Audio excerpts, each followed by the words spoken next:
Welcome back to day 10 of the Swansea Lifelong Learning brush lettering videos. I'm Judith Porch. So we're going to draw some lines today which are really going to help you, I'm hoping, to be able to understand how the letters relate to one another and to make sure that the letters that you are producing actually match as a group.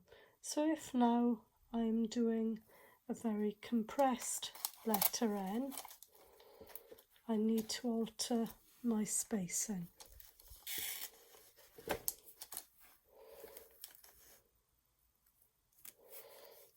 So say for example,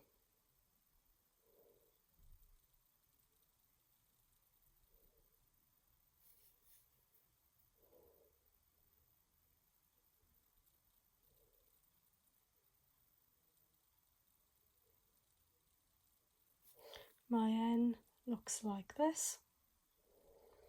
Now I need to take a different measurement. So again,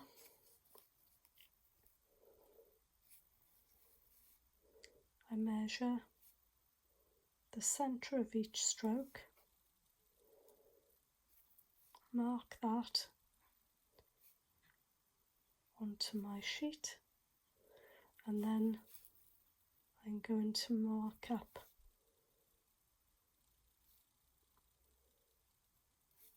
my paper.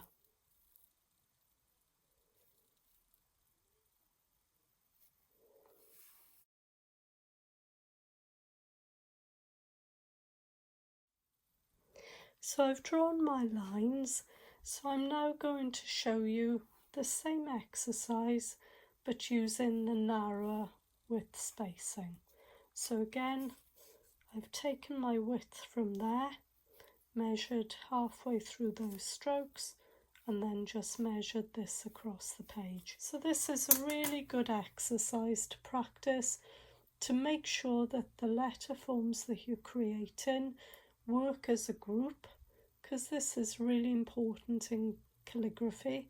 One of the most important things is that letters are consistent and they go together as a whole set. So whenever we're looking at calligraphy, we're always looking to try and be as consistent as we possibly can.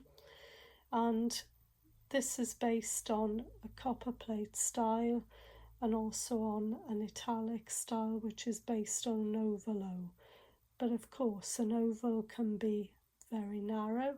It can be quite an open oval.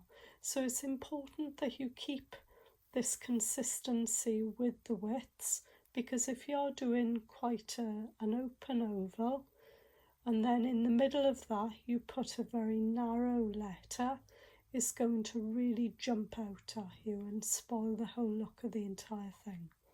So back to this now. So I'm going to do the same thing again. So my L,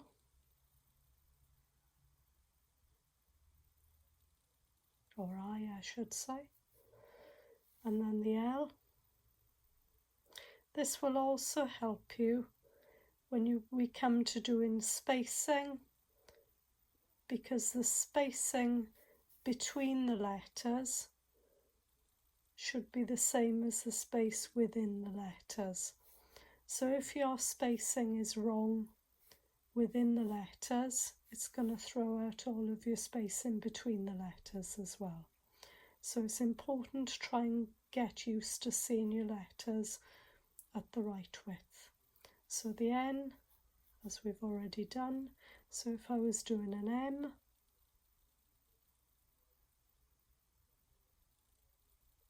now you will notice that the narrower your letters are, the more steep this line is. So obviously on this one is quite a gentle arch, whereas when it's more compressed, it needs to be a tighter curve. So you come up, exactly the same as the N. So there's our first arch. So I'm just going to do exactly the same again.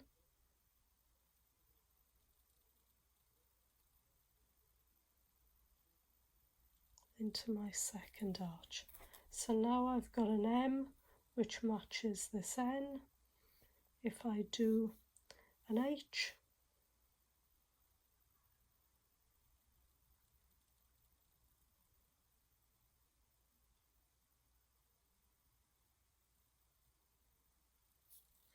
so downstroke, and it's exactly the same again as we've done on the N and the M. You keep on repeating this stroke. And the more you are consistent with repeating your stroke, the more elegant your letters will look, the more rhythm they'll have, because when you're starting to write as a group, when you see all of your letters together and they've all got that same consistent arch, it gives a lovely flow to the work and makes everything look good. So we'll do a Y here.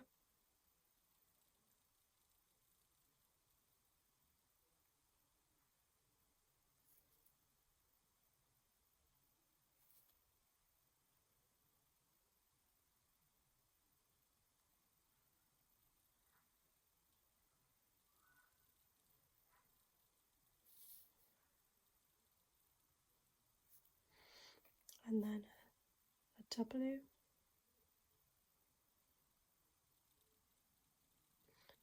Actually, I'll do an R because I think this will, I haven't done an R on the letter above.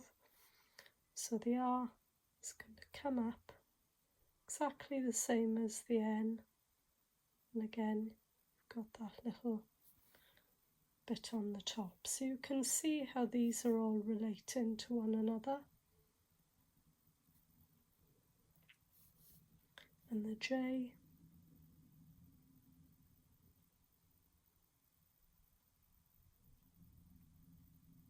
You're coming down and your curve relates to that. So again, whereas with this one, with the wider letter, the tail relates to the width of the letter here, the same thing goes on this smaller letter. So if you've got a narrower letter, your tail needs to be smaller as well. These are all things that perhaps you don't realise when you're starting out, but make a big difference to the overall look of the lettering. So then the B.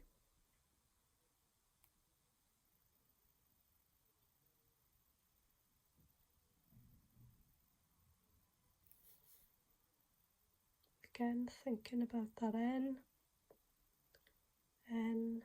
all the time until you get to the bottom, lift and curl, and again with the P.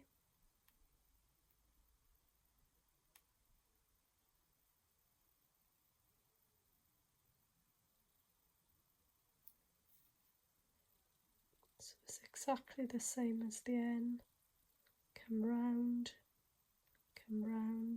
lift and curl.